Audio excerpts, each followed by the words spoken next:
রব্বুল আলামিন পরীক্ষা নিবেনের কথা স্পষ্ট করে বলে দিয়েছেন। আল্লাহর হাবিবের উপর একটার পর একটা জুলুম এসেছে, নির্যাতন এসেছে।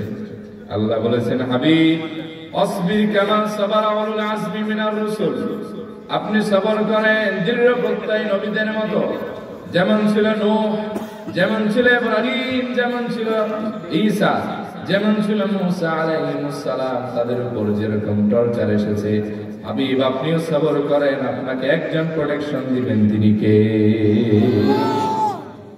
আমাদের অনেক ভাইরা আছে, একটুখানি বিপদ মুসিবত করলে ঘাবড়ে যান।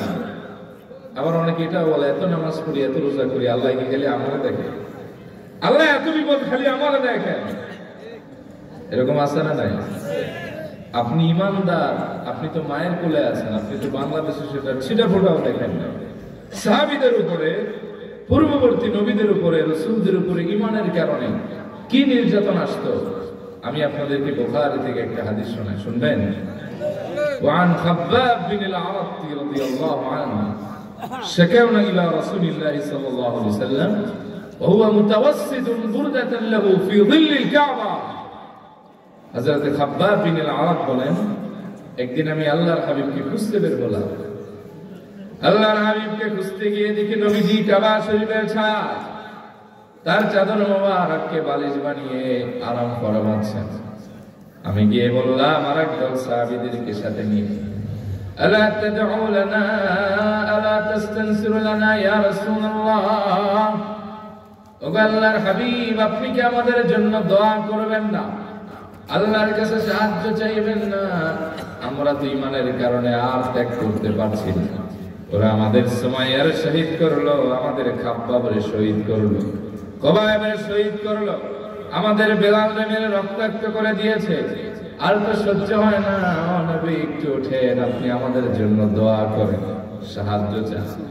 এরপরে আল্লাহর হাবিব উঠে বসলেন, বললেন, ও খাব্বাব, তোমরা তো জানো না, তোমাদের পূর্বে যারা দ্বীনের দাওয়াত দিতেন, কদ কানা ফি ক্বাবলিকুম, তোমাদের পূর্বে যারা দ্বীনের দাওয়াত দিতেন, ফায়ুখাদুর রাজুল, ওই মানুষগুলোকে ধরা হতো, ফায়ুখারু লাহু ফিল আরদ, এরপরে জমিনের ভেতরে তাদের জন্য গর্ত খনন করা হতো, ফায়ুজালু ফিহা, সেখানে কোমর পর্যন্ত ডাবানো হতো, সুম্মা ইউতা বিল মিনশার, এরপরে করাত আনা হতো, ফায়ুদাউ আলা রাসি, এরপরে মাথার মধ্যভাগে সেই করাতটা ধরা হতো, ফায়ুশাক্কু বিইথনাইন, করাত দিয়ে কেটে তাজা মানুষটাকে ঈমানের কারণে দুই টুকরা করে দেওয়া হতো। তবে সাহাবীরা তোমরা শোনো, ওমা ইয়াসুদ্দু যালিকা আন দীনি, এত কষ্ট দেওয়ার পরে, এত নির্যাতনের পরে একজন দ্বীনের দায়ীকে, একজন আল্লাহ প্রেমিককে, তাওহীদবাদীকে দ্বীন থেকে এক চুল পরিমাণ সরানো যায় না। সুবহানাল্লাহ। ওয়া ইউমসিকু মিন আমসাতাল হাদীদ, শুধু তাই নয়, তাদের গায়ের ভেতরে লোহার চিরুনিকে গরম করার পরে সেই চিরুনি দ্বারা তাদের গায়ে আঁচড়ানো হতো, গোশতগুলি খসে খসে গলে গলে পড়তো। ওমা ইয়াসুদ্দুহু যালিকা আন দীনি, এত কষ্টের পরেও তাদেরকে এক চুল দিন থেকে সরানো যায়নি। সুবহানাল্লাহ। নবীজি বললেন, সাহাবীরা শোনো শোনো, আল্লাহি লা ইউতাম্মান্না আল্লাহ হাযাল আমর হাত্তা ইয়াসিরা আর-রাকিবু মিন সানআ ইলা হাদারামাউত, আমি আল্লাহর নামের কসম করে বলি, সেই দিন বেশি দূরে নয়, যেই দিন ইয়ামানের রাজধানী সানা থেকে নিয়ে হাজার হাজার কিলোমিটার দূর হাদারামাউত পর্যন্ত মানুষরা সফর করবে, লা ইয়াখাফু ইল্লাল্লাহ, তাদের অন্তরে আল্লাহ ছাড়া কারো ভয় থাকবে না। আউযীবু আলা গানামি, একজন মানুষ তার ছাগল নিয়ে যাবে, কোন নেকড়ে ভাইয়ের বাঘেরও ভয় থাকবে না, এতটাই নিরাপদ হবে। সুবহানাল্লাহ বলেন। ওয়ালাকিন্নাকুম তাস্তাজিলুন, তবে তোমরা খুব বেশি তাড়াহুড়ো করছো। এত তাড়াহুড়া করলে দিন বিজয় হবে না, জমিনে রক্ত দিতে হবে, ধৈর্যের পরীক্ষা দিতে হবে, এরপরে আল্লাহ তাআলা আকাশ থেকে সাহায্য পাঠিয়ে তোমাদেরকে বিজয় দান করে দিবেন। সুবহানাল্লাহ বলেন। এখন প্রশ্ন হলো, আমাদের উপরে তো বিপদ আসে, মুসিবত আসে, কিন্তু আমরা চূড়ান্ত সাহায্য পাই না কেন? পাই না দুইটা কারণে। কয়টা কারণে? এক, আমরা সবর করতে পারি না এখনো, প্রকৃত সবর। 2 নম্বরে আল্লাহর উপর আমাদের ইয়াকিনটা কম, ঠিক না? আল্লাহ তাআলা বলেছেন, ইয়া আইয়ুহাল্লাযীনা আমানু ইসতাঈনু বিস-সাবরি ওয়াস-সালাত ইন্নাল্লাহা মা'আস-সাবিরিন। ঈমানদাররা আমার কাছে চাও 2 ভাবে। কয় ভাবে? 1 সবরের দ্বারা, 2 নম্বর নামাজের দ্বারা। আচ্ছা বলেন, আমরা কি নামাজ পড়ে আল্লাহর কাছে চাওয়া পার্টি সমাজে কম না বেশি? জোরে বলেন। বিবাদ হওয়ার আগে নাকে কেন্দ্রে সে আছে, এরকম আছে না নাই?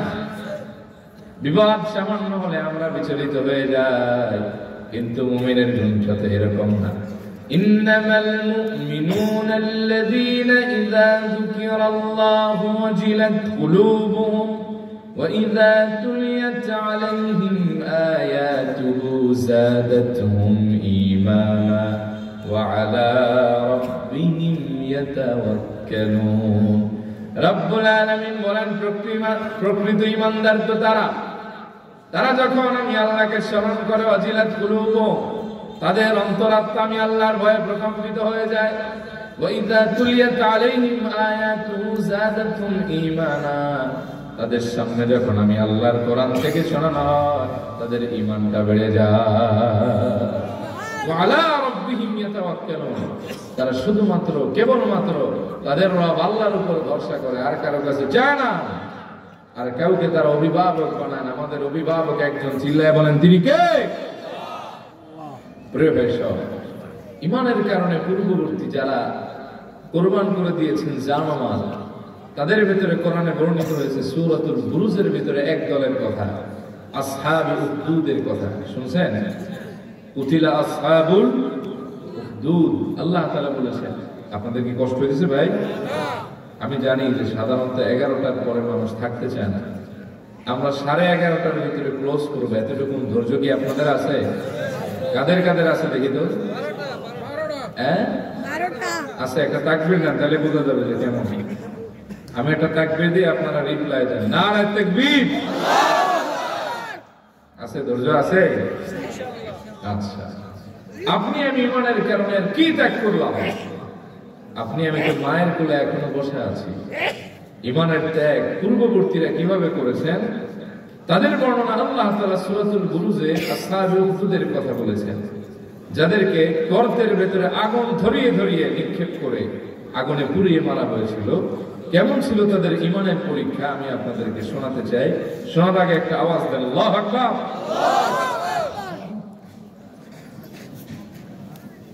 সহিহ মুসলিমের বর্ণনা, আল্লাহর হাবিবের প্রিয় সাহাবী আন সুহাইব রাদিয়াল্লাহু আনহু, হযরত সুহাইব বলেন, আল্লাহর হাবিব ইরশাদ করেছেন, কানা মালিকুন ফী মান কানা ক্বাবলাকুম, তোমাদের পূর্বে একজন রাজা ছিল, বাদশা ছিল, সে ছিল স্বৈরাচার। এই বাদশা বিশাল সাম্রাজ্য নিয়ে চলত। ওয়া কানা লাহু সাহার, এই রাজা রাজত্ব টিকিয়ে রাখতে একজন জাদুকর। ফালাম্মা কাবিরা আস-সাহির, যখন এই জাদুকরটা বুড়া হয়ে গেল, ক্বালা লিল মালিক, ওই বাদশারে বলল, قد كبرت, আমি তো বুড়া হয়ে গেছি। ফাবা'আথ ইলাইয়া গুলামান ইউআল্লিমুহু আস-সিহর, এতদিন তো আমার জাদুর বলে তুমি তোমার রাজ দরবার শান শওকত নিয়ে চালায় রাখছো, আমি যদি মারা যাই তোমার এই রাজ দরবার টিকবে না, তোমার সিংহাসন আর গদি ছাড়তে হবে। ফাবা'আথ ইলাইয়া গুলামান, তার চাইতে ভালো তুমি আমার কাছে একটা ছোট্ট বালক পাঠাও, ইউআল্লিমুহু আস-সিহর, আমি তারে জাদুবিদ্যা শিক্ষা দিব, সে পরবর্তীতে তোমাকে শেল্টার দিবে, তোমার রাজতন্ত্র ধরে রাখবে, তোমার বাদশাহী কেউ ছিনায় নিতে পারবে না। বাবা আইসা ইলাইহি গুলামান ইউআল্লিমুহু, ওই রাজা ওই জাদুকরের কাছে একটা ছোট্ট বালককে পাঠালো। প্রতিদিন ওই বালকরে কম বেশি জাদুবিদ্যা শিক্ষা দেয় ওই জাদুকর। এই বালকটি তার যাতায়াতের পথে হঠাৎ করে একজন রাহেব দরবেশকে দেখতে পেল, ধর্মযাজক আল্লাহর ওলিকে দেখতে পেল। সুবহানাল্লাহ পড়েন। ওয়া কানা ফি তরিকিহি ইযা সালাকা রাহিবুন ফাকাদা ইলাইহি ওয়া সামি'a কালামাহু ফাআজাবা, ওই ছোট্ট বালকটি তার বাড়ি থেকে যখন জাদুকরের কাছে জাদু শিখতে যায়, যাতায়াতের মাঝখানে হঠাৎ করে একজন রাহেব দরবেশ আল্লাহওয়ালা তাওহীদবাদীর সাথে দেখা হয়ে যায়। এখন তাওহীদবাদী আল্লাহর ওয়ালার কথা শুনে ওই বালকটা বড় আশ্চর্য হয়েছে, কারণ যত মুশরিক আছে তাদের জবান হলো নাপাক, আর তাওহীদবাদী আল্লাহ ওয়ালা আল্লাহর ওলিদের জবানটা হলো পাক, তাদের জবান থেকে নূর বের হয়। সুবহানাল্লাহ। বালকটি কিছুক্ষণ বসেই আল্লাহর ওলি রাহেবের প্রতি আকৃষ্ট হয়ে গেল। সুবহানাল্লাহ। এখন প্রতিদিন যাতায়াতের মাঝখানে কিছু সময় রাহেব আল্লাহর ওলির সাথে সময় পাস করে, আর আল্লাহর ওলি প্রত্যেকদিন কিছু কিছু সময় তাকে তাওহীদের শিক্ষা দেয়, আল্লাহর পরিচয় প্রদান করে, যার ফলে ওই সন্তানটা দিন দিনই আল্লাহর ওলির প্রতি ঝুঁকে পড়ছে। সুবহানাল্লাহ পড়েন। এই আসা যাওয়ার মাঝে কিছু সময় আল্লাহর ওলির কাছে বসে, কিন্তু এতে দুইটা প্রবলেম দেখা দিয়েছে। কয়টা? একটা হলো মাঝে মাঝে ওই যখন আল্লাহর ওলির কাছে বসে, হয়তো এই বৃদ্ধ জাদুকরের কাছে তার যেতে দেরি হয়, তখন তার এই জাদুকরে মায়ের দেয়। আবার মাঝে মাঝে বাড়িতে আসতে লেট হয়, বাড়ির মানুষ তার বেটা। ওই ছোট্ট বালকটি চিন্তায় পড়ে গেলেন যে আমি কি করবো, আমার মন তো টানে আল্লাহর ওলির দিকে, আমি আল্লাহর ওলির কাছে থাকতে চাই। একদিন গিয়ে বললেন, আল্লাহর ওলি রাহেব, আমি তো বিপদে পড়ে গেছি, আমি যখন বাড়িতে লেট করে যাই বাড়ির মানুষ বেটায়, আর যখন ওই রাজার চামচা ওই জাদুকরের কাছে যাই সে আমার পিঠে, আমি কি করবো, আমার একটু পরিত্রাণের একটা রাস্তা বের করে দেয়। তিনি বললেন, না বালক, এটা সহজ বিষয়, আজ থেকে একটা কৌশল অবলম্বন করবা। যখন দেখবা ওই রাজার চামচা বুড়া খাটাস ওই জাদুকরের কাছে যেতে দেরি হবে, তখন বলবো হাবাসানি আহলি, আমার পরিবারের লোক আমারে দেরিতে পাঠিয়েছে। আর যখন বাড়িতে গেলে দেরি হবে বলবো হাবাসানি আস-সাহির, আমারে জাদুকর দেরিতে পাঠাইছে, আমার কোনো দোষ নাই। সুবহানাল্লাহ পড়েন। এভাবে কয়েকদিন চলতে লাগলো, কিন্তু বাচ্চাটার মন টানে দরবেশের দিকে। সুবহানাল্লাহ পড়েন। কিন্তু বাচ্চাটা দোটানায় পড়ে গেছে, কে হক কে বাতিল বুঝতে পারছে না। ওই জাদু শিখতে যায় যেই রাস্তায়, ওই রাস্তায় হঠাৎ করে একদিন দেখে বিশাল এক হিংস্র প্রাণী গোটা রাস্তাটা বদ্ধ করে রেখেছেন, মানুষ ভয় চলাচল করতে পারছে না। বালকটি বলল, আল্লাহ, আজকে কে উত্তম আর কে অধম তা আমি বুঝেই নিব। সুবহানাল্লাহ পড়ে। বালকটি একটা পাথর হাতে নিল, ফাখাযা হাজারান فقال اللهم إن كان أمر الراهب أحب إليك من أمر الساحر فاقتل هذه الدابة حتى يمضي الناس। ও মালিক, আমি তো দোটানায় পড়ে গেলাম, কে তোমার পক্ষ আর কে বিপক্ষ আমি বুঝি না, কে হক কে বাতিল তা বুঝি না, আমি পাথরটা হাতে নিলাম। যদি জাদুকরের চাইতে তোমার কাছে আল্লাহওয়ালা রাহেব প্রিয় হয়ে যায়, তাহলে আমি তোমার নামে এই পাথরটা নিক্ষেপ করলাম, যাতে এই হিংস্র প্রাণীটা মারা যায়। যদি মারা যায় তাহলে কে হক কে বাতিল আমি মুহূর্তের মধ্যে বুঝে নিব। ফারামাহা ফাকাতালাহা, ওই বালকটা তার হাতের পাথরটা যে নিক্ষেপ করলো, মুহূর্তের মধ্যে হিংস্র প্রাণী মরে গেল, অটোমেটিক গড়িয়ে রাস্তার বাইরে পড়ে গেল। সব মানুষ আতঙ্ক মুক্ত ভাবে চলাচল শুরু করলো। সুবহানাল্লাহ পড়ে। বালকটা খুশিতে নাই যে আমার দিলের যে চাহা, দিলের যে আকাঙ্ক্ষা ছিল, এটা তো আল্লাহ শুনছে। এবার বালকটা চলে আসবে রাহেবের কাছে, এসে বললেন, ও আল্লাহর ওলি, আজকে তো একটা মহা ঘটনা ঘটায় ফেলছে। বলে কি? বলে চলাচলের রাস্তা বন্ধ ছিল, আল্লাহরে বললাম, আল্লাহ, কে হক কে বাতিল এটা আমি চিনি না, এই পাথর তোমার নামে নিক্ষেপ করলাম, যদি এই হিংস্র প্রাণীটা মরে যায় আমি বুঝবো আল্লাহর ওলি হওয়া। বলে তারপর? বলে যেই মারলাম ডাইরেক্ট মারা গেছে। এবার ওই রাহেব বললেন, ইয়া বুনাইয়া আল ইয়াউমা আফদালু মিন্নি, তুমি কি শোনাইলা বাবা, তুমি তো মুস্তাজাবুদ দাওয়া হয়ে গেছো, আজকে তো আমি দেখতে পাচ্ছি তুমি আমার চাইতে বেশি আল্লাহর কাছে মর্যাদাবান হয়ে গেছো। সুবহানাল্লাহ করেন না? এবার বললেন, বাবা তুমি তো মুস্তাজাবুদ দাওয়া। সঙ্গে সঙ্গে রব্বুল আলামিন বালকের দুইটা কারামত দিলেন। কয়টা? এক হলো জন্মান্ধের চোখের ভেতরে যখন বালকটা হাত লাগায়, মুহূর্তের মধ্যে হাত ভালো করে দেন কে।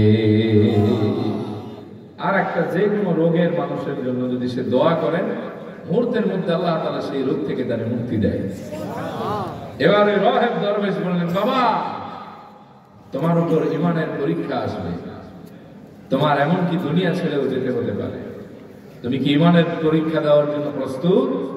ছোট্ট বালক বলল, আমি আমার জীবনের বিনিময়ে দিনকে সিনার ভেতরে আগলে রাখবো, তবে আমি ঈমান থেকে এক চুল পরিমাণ সরব না। চিল্লায় আল্লাহু আকবার। বলে তোমার উপরে শাস্তি আসতে পারে, তবে ততক্ষণ পর্যন্ত আমার নাম বলবো না যতক্ষণ না নিজেরা দমিয়ে না রাখতে পারবে। গোটা রাজ্যে আরবে ওই অঞ্চলটার ভেতরে এই বালকটার প্রশংসা ছড়িয়ে পড়তে লাগলো। এবার যে যেই নিয়তে বালকের কাছে আসে, বালক যেই দোয়া করে দেয়, মুহূর্তের মধ্যে তা কবুল হয়ে যায়। এই রাজা, এই বাদশাহ ছিল একজন কানা মন্ত্রী। বহু বছর আগে তার দৃষ্টি হারায় ফেলছে। এই বালকের প্রশংসা শুনে ফালাম্মা আতাহু বিহাদায়া কাসীরা, বিশাল হাদিয়ার বহর নিয়ে আসছেন এই বালকের কাছে। এসে বললেন, ইয়া বুনাই, হে আমার কলিজার টুকরা সন্তান, আমি শুনেছি তুমি মানুষের সেবা দিতে পারো। ফালাম্মা আতাহু বিহাদায়া কাসীরা ফাকাল মা হাউনা লাকা আজমাউ ইন আনতা শাফিতানি। ওই বালকরে বললেন, বাবা, এই সমস্ত হাদিয়া তোমার, যদি আমার সুস্থ করে দিতে পারো তাহলেই পেয়ে যাবা। বালকটি বলল, ইন্নী লা আশফি আহাদান। ও মিয়া, ভুল শুনছো, আমি তো কাউরে সুস্থতা দান করতে পারি না। আরোগ্য দেওয়ার ক্ষমতা আমার হাতে নাই। ইন্নামা ইয়াশফিল্লাহ, যিনি মানুষকে সুস্থতা দান করেন তিনি তো তোমার রব, আমার রব, যার নাম হচ্ছে আল্লাহ। ইন আনতা আমানতা ফাদাউতুল্লাহ ফাশাফাক, যদি তুমি ঈমান আনো, ওই আল্লাহর রব বলে জানো, আমি একটা দোয়া করব, আমার বিশ্বাস মুহূর্তের মধ্যে আল্লাহ পাক দোয়া কবুল করে তোমারে সুস্থ বানায় দিবে। ফাআমানা বিল্লাহ ফাদাআহুল্লাহ, সে ঈমান আনলো, আল্লাহ তাআলার কাছে চোখ ফিরিয়ে দেওয়ার দোয়া করলেন, মুহূর্তের মধ্যে তার চোখটা ফিরে আসলো। চিল্লায় এখন সুবহানাল্লাহ। আচ্ছা ভাই বলেন, বহু বছর আগে হারিয়ে যাওয়া চক্ষু যদি এক মুহূর্তে ফিরে আসে, তার কি আল্লাহর প্রতি ঈমান বাড়বে না কমবে? জোরে কম, আবার কম। ওই রাজার মন্ত্রী আনন্দের সহিত চলে আসছে তার পূর্বের হারানো সিংহাসনে, এসে বসছে একবারে টাইট টাইট করে। এবার ক্বালা লিল মালিক, রাজা বলল, মান রাদ্দা আলাইকা বাসারাক। ও কানা মন্ত্রী, তোমার না চক্ষু ছিল না? চক্ষু পাইলা কই? কে তোমার দৃষ্টি ফিরাই দিল? ওই মন্ত্রী বলল, রব্বি, আমার চক্ষু ফিরাই দিছে আমার রব। সুবহানাল্লাহ কইতে বলছেন। এবার সৈরাচারী বাদশা বলল, ওয়ালাকা রাব্বুন গায়রি, আমি ছাড়া আবার তোমার রব আছে নাকি? ওই মন্ত্রী বলল, তুমি আমার রব হইলা কবে মিয়া? রব্বি ওয়া রাব্বুকাল্লাহ, তোমার এবং আমার রব তো একজন, যিনি হচ্ছেন আকাশ এবং জমিনের অধিপতি আল্লাহ। এবারে রাজার কাছে কথা মতো করে, কিরে, এতদিন পর্যন্ত আমি জাদু দিয়া যা দূরে সরায় রাখছি, আমার রাজ্য টিকায় রাখার জন্য দিন বিমুখ করে রাখছি, এই সেই দিনের খবর পাইনি কেমনে? রবের সন্ধান যেহেতু পেয়েছে, এটা আমার জন্য আতঙ্ক। তার মানে বেশি দিন আমার রাজা এই পাওয়ার আর থাকবে না, সিংহাসন আর গদি চলে যাবে। সে বললেন, ইরজি আন দীনিক, যে রবের কালেমা পড়ছো দিন ছেড়ে দাও। সদ্য ঈমান আনা মন্ত্রী বলল, যদি তুমি আমাকে শুলে চড়িয়ে হত্যা করো, আল্লাহর কসম, আমি যে রবের সন্ধান পেয়ে ঈমান এনেছি, সেই রবকে আমি ছাড়তে পারবো না। এবার তারে কারাগারে বন্দী করা হলো। শুনতেছেন?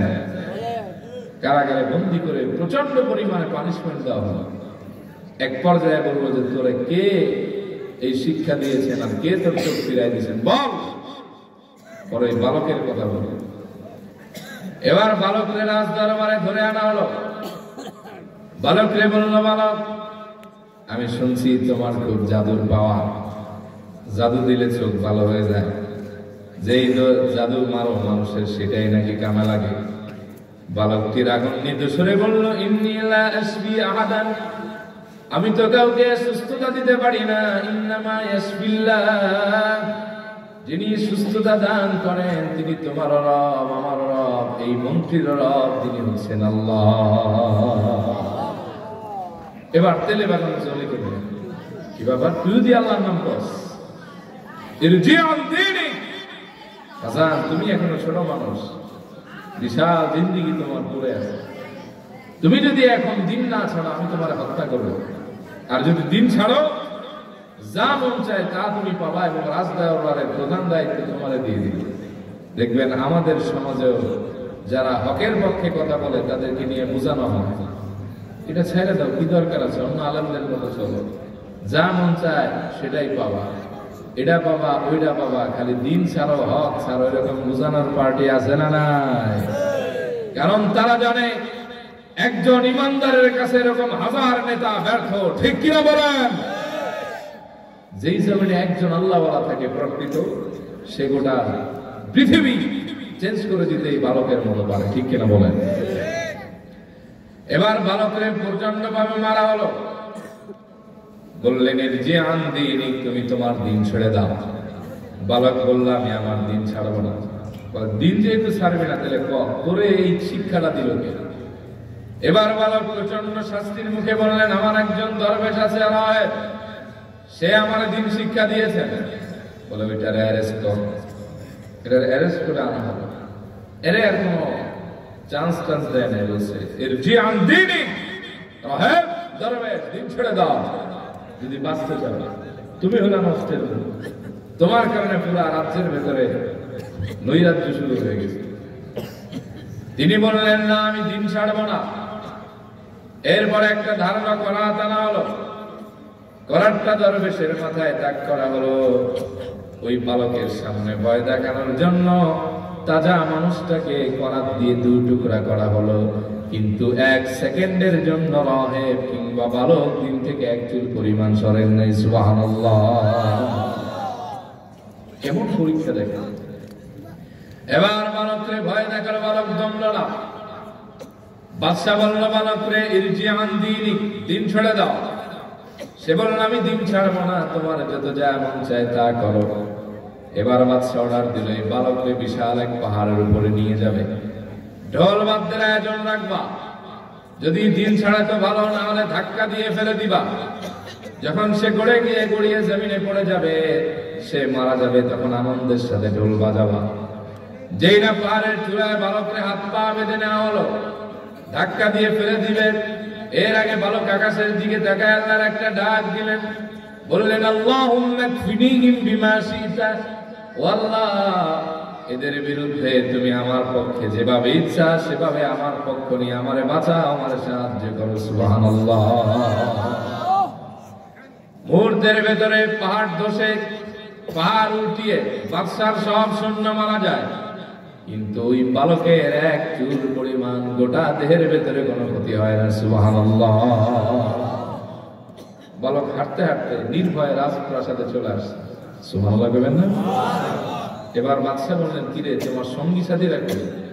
বলে আমি আল্লাহরে বললাম আল্লাহুম্মা কফিনিহিম বিমা শিতা, আল্লাহ আপনি তাদের ব্যাপারে আপনার যেভাবে মন চায় সেভাবে আমার জন্য যথেষ্ট হয়ে যায়।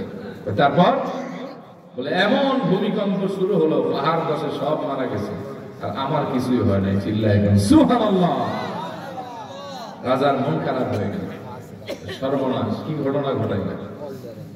এবার দ্বিতীয়বার বললেন যেহেতু পাহাড়ে ভূমিধসের আশঙ্কা আছে, আর পাহাড়ে যাওয়া যাবে না, এবার যাও নিরাপদ জায়গা, পানিতে, সমুদ্রের মাঝখানে বড় এক নৌকা নিয়ে যাবো, এই নৌকায় গিয়ে আর হাত পা বেঁধে ফেলে দিবে।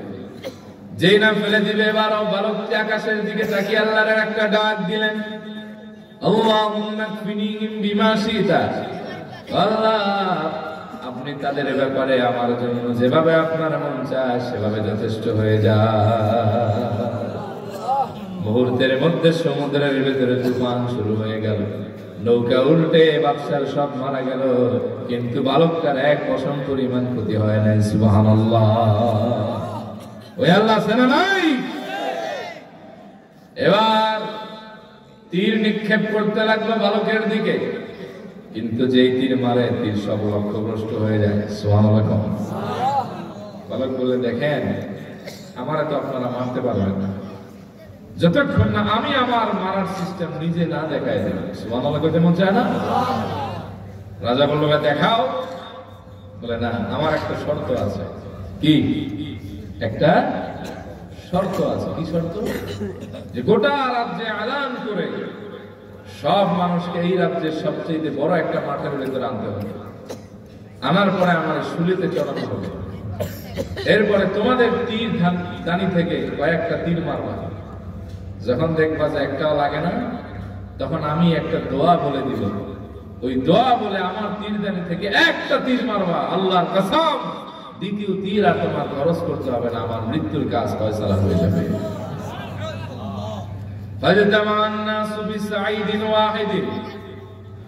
সব রাজ্যের মানুষকে বিশাল এক উন্মুক্ত ময়দানে হাজির করা হলো।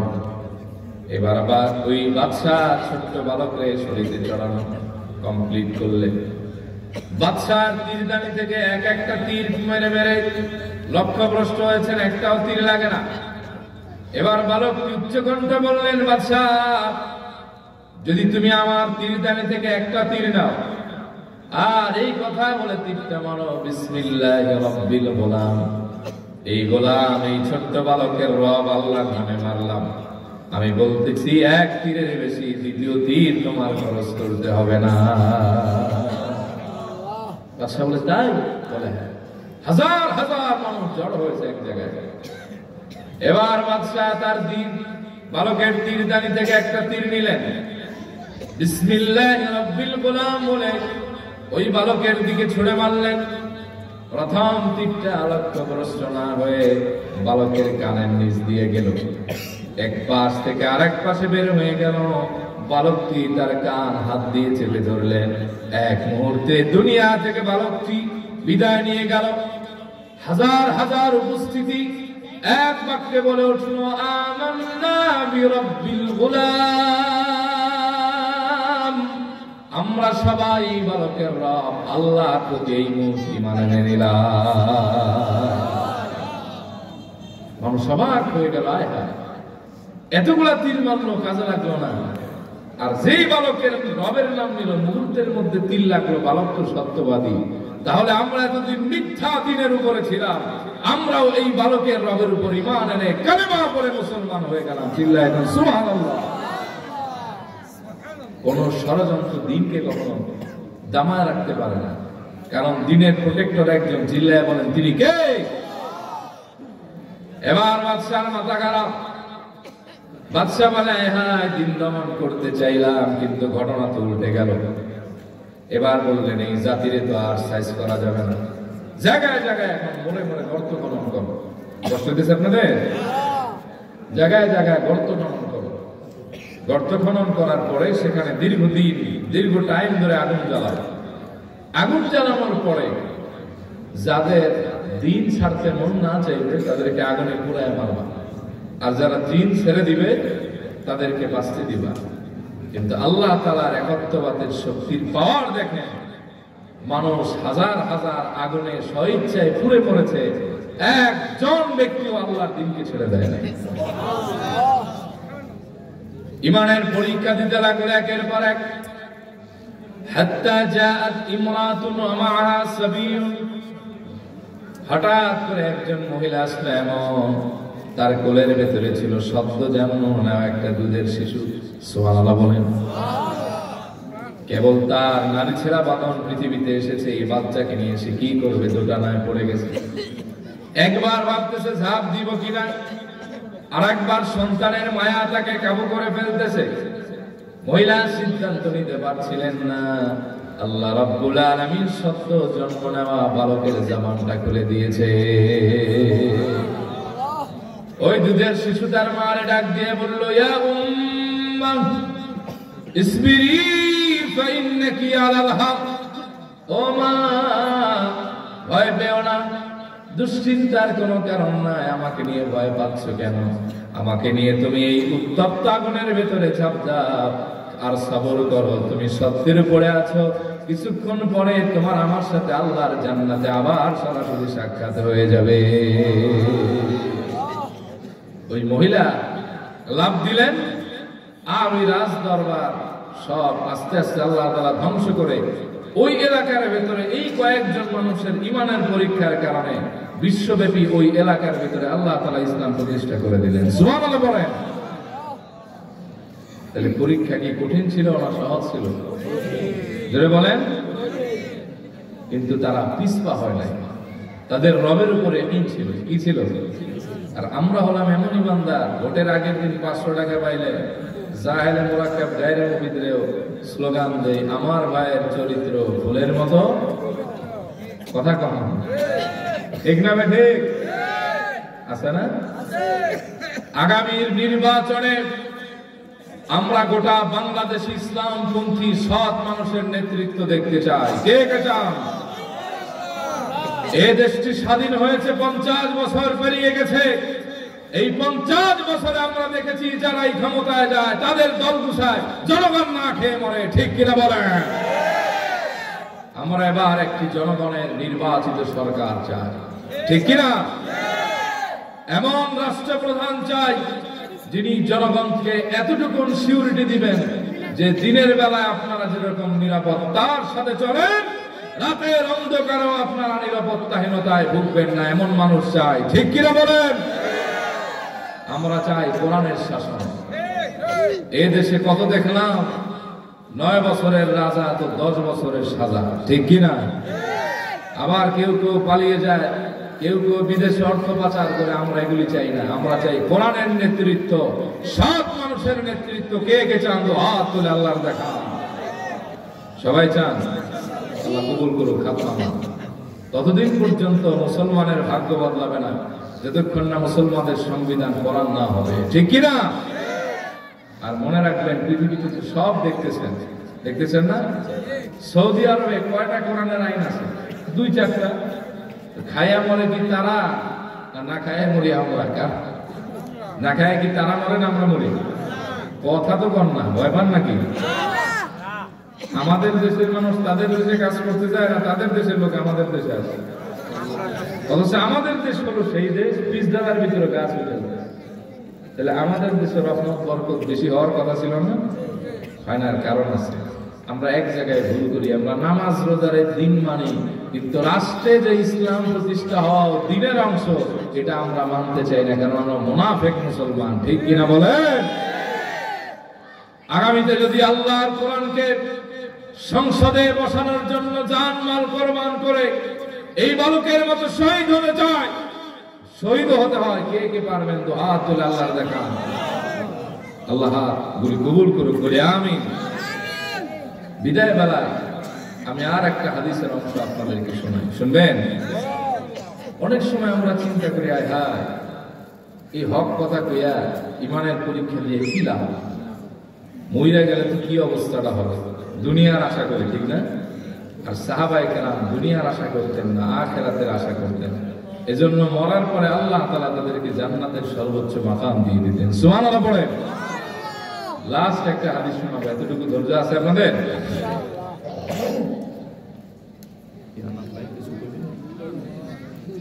কষ্ট হচ্ছে আপনাদের?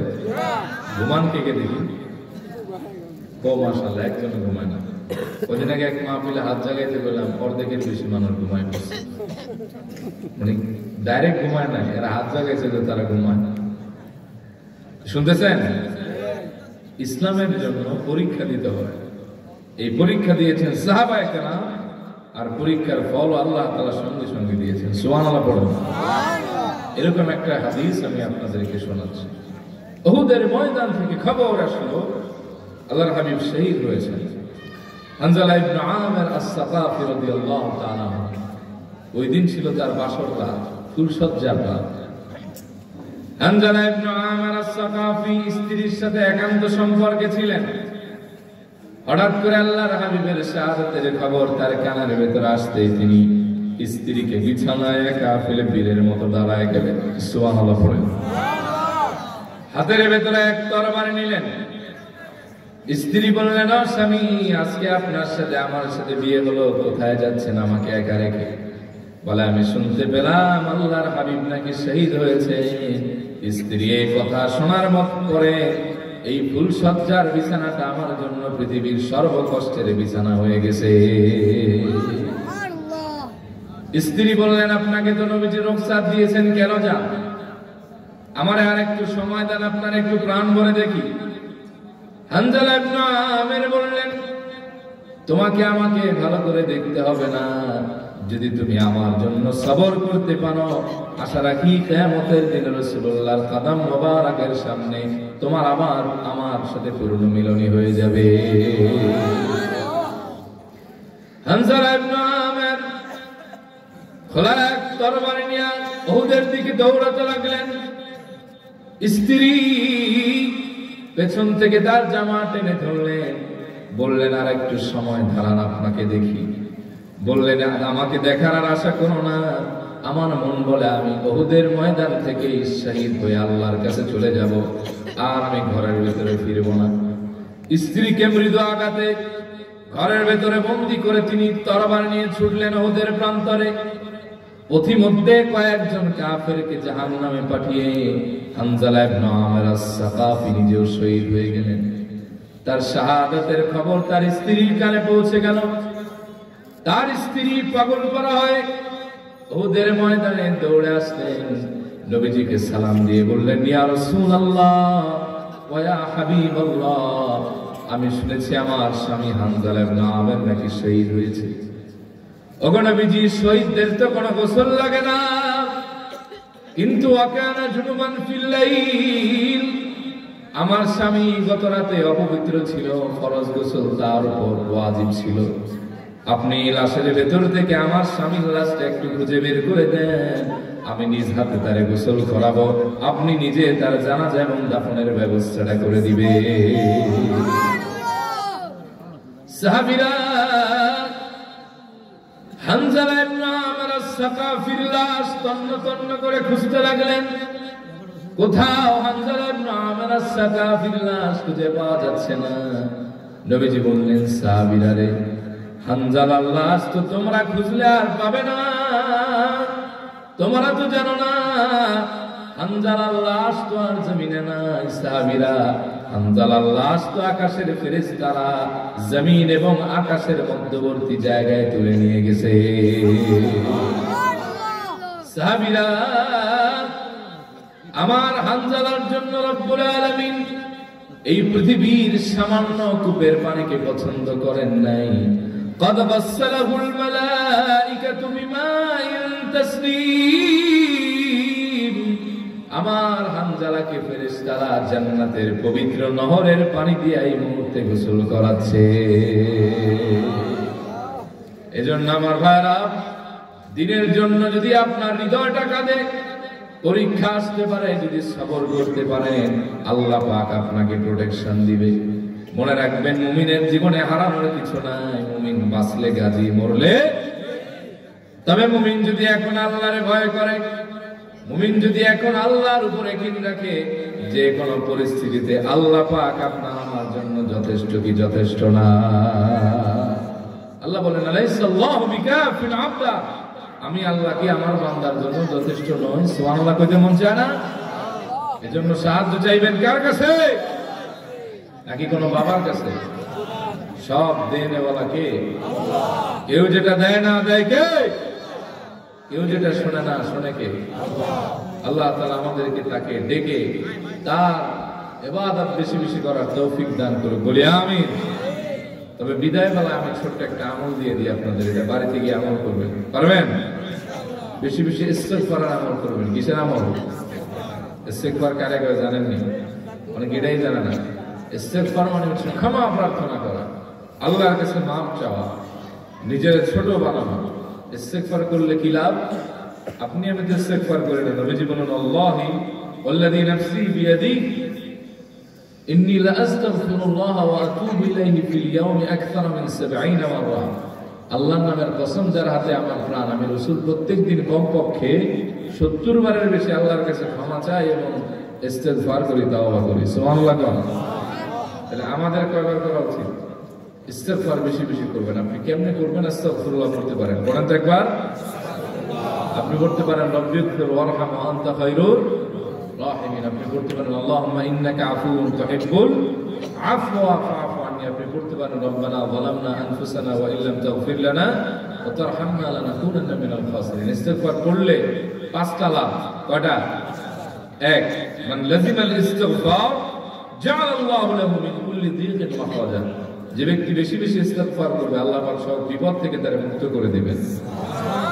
ওয়া মিন কুল্লি হাম্মিন ফারাজা, টেনশন, ডিপ্রেশন, দুশ্চিন্তা থেকে আল্লাহ তাকে মুক্ত করে স্বস্তির জীবন দান করবেন। 3 নম্বরে ওয়ারাসাকাহু মিন হাইথু লা ইয়াহতাসিব, এমন জায়গা থেকে আল্লাহ তাআলা রিজিকের ব্যবস্থা করবেন যা বান্দা কল্পনা করে না। সুবহানাল্লাহ কইতে মন চায় না? 4, দুনিয়া এবং আখিরাতের বিপদ, মুসিবত, আযাব থেকে আল্লাহ বাঁচাবেন। ওমা কানাল্লাহু মুআযযিবাহুম ওয়া হুম ইস্তাগফিরুন, আল্লাহ এমন নন যখন তোমরা ইস্তিগফার করছো তখনও তোমাদেরকে আযাব দিবেন। এই আয়াতের ব্যাখ্যা আসছে কোন ব্যক্তি ইস্তিগফার করলে তার ঘরে চুরি হবে না, ডাকাত করবে না, ঘরের জানমালের কোনো ক্ষতি হবে না, আগুন লাগবে না, কার অ্যাক্সিডেন্টে মারা যাবে না, এই ব্যক্তির বড় কোনো রোগ হবে না। সুবহানাল্লাহ বলেন না? আখিরাতে আল্লাহ তাআলা তার কবরের আযাব সহজ করবেন। হাসরটাকে আল্লাহ তাআলা তার নিজ দয়া করে তার জান্নাতে ঢুকাই দিবেন। আর 5, যে ব্যক্তি বেশি বেশি ইস্তিগফার করবে আল্লাহ তাআলা তাকে মুস্তাজাবুদ দাওয়া বানাবেন। যে দোয়া সে করবে দোয়া করলেই কবুল হয়ে যাবে। হাযা মা ইনদি ওয়াল ইলমু ইনদাল্লাহ আলাইহি তাওয়াক্কালতু ওয়া ইলাইহি আস্তাগফিরুল্লাহ লি ওয়া লাকুম ওয়া আতুবু ইলাইহি।